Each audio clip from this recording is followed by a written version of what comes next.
Good morning student. આ વિડીયોમાં આપણે એક કરંટ અકાઉન્ટને રિલેટેડ સમ કરશું, જેમાં આપણે PNL appro account, fix capital account અને કરંટ અકાઉન્ટ ત્રણેય બનાવશું. ચલો, તો I request all of you કે તમે લોકો આ ક્વેશ્ચનને પહેલાં તમારી નોટબુકમાં કોપી કરી નાખો, જેથી ડેટા તમારી પાસે કન્ટિન્યુઅસ અવેલેબલ રહે. એટલે જ્યારે આપણે અહીંયા સોલ્યુશન કરીએ તો તમારી પાસે ક્વેશ્ચન તમારી પાસે હોય, બરાબર, જેથી એમાં જોઈ શકીને તમે જોઈને આન્સર જોઈ શકો. ચાલો, હવે આ ક્વેશ્ચન જે છે સ્ટુડન્ટ, હવે ઘણા લોકો પૂછતા હતા સ્ટુડન્ટ કે સર અમને એક્ઝામમાં કેમ ખબર પડશે કે અમારે ફ્લક્ચ્યુએટિંગ કેપિટલ સિસ્ટમથી સમ કરવાનો છે કે ફિક્સ કેપિટલથી? તો એક વસ્તુ યાદ રાખો કે જ્યારે તમને એક્ઝામમાં ફાઇનલ અકાઉન્ટના સમમાં ટ્રાયલ બેલેન્સ આપેલું હશે અને જો ટ્રાયલ બેલેન્સમાં કરંટ અકાઉન્ટ એવું મેન્શન કરેલું હોય તો તમારે સમજી જવાનું કે આપણે કરંટ અકાઉન્ટ બનાવવાનું છે, બરાબર, એટલે કે ફિક્સ કેપિટલ સિસ્ટમથી સમ કરવાનો છે.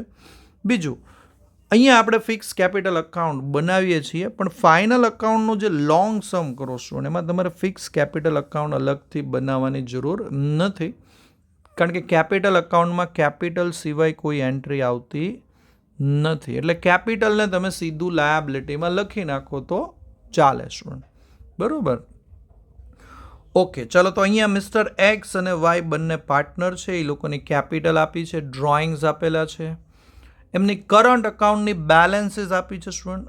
મિસ્ટર એક્સ જે છે એને ડેબિટ બેલેન્સ છે, જ્યારે મિસ્ટર વાયને ક્રેડિટ બેલેન્સ છે, અને પ્રોફિટ એન્ડ લોસ અકાઉન્ટનો આન્સર તૈયાર આપી દીધો છે આપણને, 2,50,000.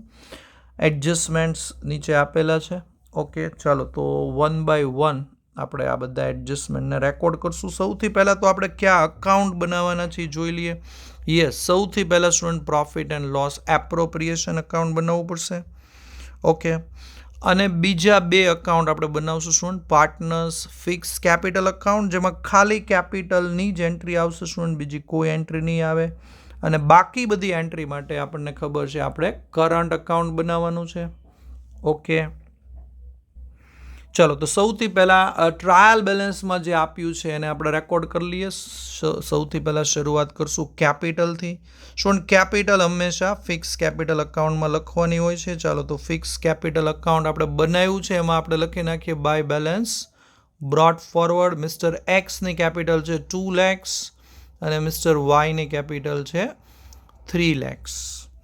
ઓકે સ્ટુડન્ટ, તમે જ્યારે લોંગ સમ કરતા હો ફાઇનલ અકાઉન્ટનો તો ફિક્સ કેપિટલ અકાઉન્ટ બનાવવું કમ્પલસરી નથી. કેપિટલને તમે ડાયરેક્ટ લાયાબિલિટીમાં લખી શકો, બરાબર, તો પછી તમારે કેપિટલ અકાઉન્ટ બનાવવાની જરૂર નથી. ચાલો, કેપિટલ લખાઈ ગયું, પછી આપણે કરંટ અકાઉન્ટની બેલેન્સીસ લખી નાખીએ સ્ટુડન્ટ. ટ્રાયલ બેલેન્સમાં જો કરંટ અકાઉન્ટની બેલેન્સ આપી છે mister X as a debit balance, તો એની ડેબિટમાં લખી નાખીએ આપણે સ્ટુડન્ટ 8,000, અને mister Y as a credit balance. Okay, તો આપણે મિસ્ટર વાયની ક્રેડિટમાં બેલેન્સ લખી નાખીએ. એવી રીતે ડ્રોઈંગ્સ આપેલા છે સ્ટુડન્ટ, તો ડ્રોઈંગ્સ આપણે કરંટ અકાઉન્ટની ડેબિટ સાઇડ રેકોર્ડ કરીએ છીએ, કારણ કે કેપિટલ અકાઉન્ટ ફિક્સ છે, એમાં કેપિટલ સિવાય કોઈ એન્ટ્રી કરવાની નથી. ઓકે સ્ટુડન્ટ, ચાલો, હવે આપણે એડજસ્ટમેન્ટથી શરૂ કરશું સ્ટુડન્ટ. ચાલો, એડજસ્ટમેન્ટ રેકોર્ડ કરતાં પહેલાં નેટ પ્રોફિટ લખી નાખીએ. નેટ પ્રોફિટ છે 2,50,000, એટલે કે પ્રોફિટ એન્ડ લોસ એપ્રોમાં ક્રેડિટ સાઇડ આપણે એને લખશું. ચલો, હવે એડજસ્ટમેન્ટ્સથી સ્ટાર્ટ કરશું સ્ટુડન્ટ. સૌથી પહેલો એડજસ્ટમેન્ટ છે ઇન્ટરેસ્ટ ઓન કેપિટલ. ચલો, interest on capital A firm માટે એક્સપેન્સ છે સ્ટુડન્ટ, એટલે પીએનએલ એપ્રોમાં આપણે ડેબિટ સાઇડ રેકોર્ડ કરશું. 10% છે સ્ટુડન્ટ, તો મિસ્ટર એક્સની કેપિટલના 10% કાઢીએ તો 20,000 આવશે, અને મિસ્ટર વાયનું ઇન્ટરેસ્ટ થાય છે 30,000. Total interest comes to 50,000. Okay, chalo, interest on capital is an adjustment and every adjustment has two effects. Okay, so second effect will be given in current account, credit side. Okay, so let's record it on credit side of current account. Here it is student, by interest on capital in Mr. X, let's write down 20,000, and in Mr. Y 30,000. ચલો, adjustment number 1માં interest on capital આપણે record કરી નાખ્યું. હજી student adjustment 1માં હજી એક matter છે, interest on drawings. चलो तो interest on drawing student calculate कर नाखीए एनी एक इफेक्ट P&L एप्रो में क्रेडिट साइड थशे ओके चलो तो मैं इंटरेस्ट जो अहींया काउंट कर्युं छे तमे कैलक्युलेटर थी अमाउंट वेरीफाई करी ल्यो इंटरेस्ट ऑन ड्रॉइंग फर्म माटे इनकम छे એટલે P&L એપ્રો માં ક્રેડિટ સાઇડ આવશે પણ at the same time partner માટે એક્સપેન્સ છે એટલે પાર્ટનર લોકો એની એન્ટ્રી ડ્રોઈંગની નીચે કરશે કરંટ અકાઉન્ટમાં debit side here it is interest on drawings ચલો બે મેઇન ઇમ્પોર્ટન્ટ એડજસ્ટમેન્ટ આવી ગયા શું ને એક તો ઇન્ટરેસ્ટ ઓન કેપિટલ રેકોર્ડ થઈ ગયું અને એક ઇન્ટરેસ્ટ ઓન ડ્રોઈંગ્સ રેકોર્ડ થઈ ગયું ચલો દરેક એડજસ્ટમેન્ટ સ્ટુડન્ટ બે જગ્યાએ રેકોર્ડ થશે એક P&L એપ્રોમાં અને એક કરંટ અકાઉન્ટમાં પહેલાં ક્યાં રેકોર્ડ કરવું એનો કોઈ રૂલ નથી તમારી ઉપર છે સ્ટુડન્ટ પહેલાં તમે P&L એપ્રોમાં બી લખી શકો કરંટમાં બી લખી શકો ઓકે ચલો હવે નેક્સ્ટ એડજસ્ટમેન્ટ જે છે ઇન્ટરેસ્ટ ઓન કરંટ અકાઉન્ટ ઉપર છે તો મિસ્ટર એક્સનું કરંટ અકાઉન્ટ જે છે સ્ટુડન્ટ ડેબિટ બેલેન્સ બતાવે છે 8,000 ચાલો તો એની ઉપર 20% આપણે ઇન્ટરેસ્ટ ગણવાનું છે તો 8,000ના 20% કાઢો સ્ટુડન્ટ યસ 1,600 આવશે ચલો તો એ મિસ્ટર એક્સ માટે એક્સપેન્સ થશે એટલે આપણે કરંટ અકાઉન્ટમાં ડેબિટ સાઇડ રેકોર્ડ કરશું પણ પહેલાં આપણે P&L એપ્રોમાં એન્ટ્રી કરશું શું નાની P&L એપ્રોમાં ક્રેડિટ સાઇડ આ એન્ટ્રી થશે by interest on current account of mister X 1,600 અને આની બીજી ઇફેક્ટ આપણે સ્ટુડન્ટ કરંટ અકાઉન્ટમાં લખશું કરંટ અકાઉન્ટમાં ડેબિટ સાઇડ મિસ્ટર એક્સની કોલમમાં જો એની ડેબિટ બેલેન્સ છે 8,000 બસ તો ડેબિટ બેલેન્સનું ઇન્ટરેસ્ટ ડેબિટમાં જ લખાય સ્ટુડન્ટ કરંટ અકાઉન્ટમાં સેમ સાઇડ રેકોર્ડિંગ થાય બસ તો જો આ નીચે એન્ટ્રી આવી ગઈ interest on current account 1,600 okay ચાલો મિસ્ટર એક્સનું ઇન્ટરેસ્ટ ગણાઈ ગયું સ્ટુડન્ટ હવે મિસ્ટર વાયની બેલેન્સ જો સ્ટુડન્ટ